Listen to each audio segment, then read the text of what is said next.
वालेकुम दोस्तों, आज वापस में पहुंच चुका था उज्जैन और उज्जैन के स्टेशन पे आ गया था और भी आ गए थे और भैया आ गए थे और हमारे को जाना था फिर साइड पे। और मेरा नाम है Farhan, welcome to my mini vlog. साथ में औजार उठा के आ गया था साइड पर। अब साइड पर आने के बाद था हमारे को सबसे पहले पल्लों का काम, क्योंकि इस साइड पर थे 6 पल्ले टाकने से पहले हमारे को थे औजारों में धार लगाना, क्योंकि औजारों में धार थी नहीं और कब्जे खाजने के लिए हमारे को चाहिए थी चोरसी वगैरह, इसलिए उसमें धार लगाई। पल्ले कब्जे खाचे और कब्जे खाजने के बाद जो है पल्ले टाके। इसी तरीके से हमने सबसे पहले पीछे का पल्ला टाका और उसके बाद वापस चोट से धार खत्म हो गई थी छोटी वाली में भी, और धार लगाने के बाद फिर जो है पीछे का पल्ले की मैग्नेट वगैरह सब कंप्लीट कर दी। यार हाथ में है तो सारा काम ही करना जरूरी था, इसलिए सारे काम कर दे। नीचे के जो 2 पल्ले थे और फिर बीच में 2 पल्ले थे और सबसे ऊपर 2 पल्ले थे, टोटल 6 पल्ले थे टोटल। और बीच वाले में भी हमने सेम पोजीशन यही करी, कब्जे खाचे और कब्जे खाने के बाद जो है पल्ले टाक दिए।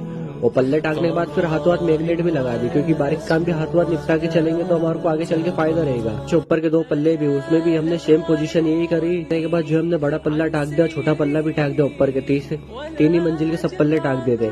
और इसी के साथ हमारा काम भी कंप्लीट हो गया था आज का। और इसी के साथ हम फिर निकल गए थे रेलवे स्टेशन। तो मिलता है आपसे अगले व्लॉग में और चैनल को कर लीजिए फॉलो।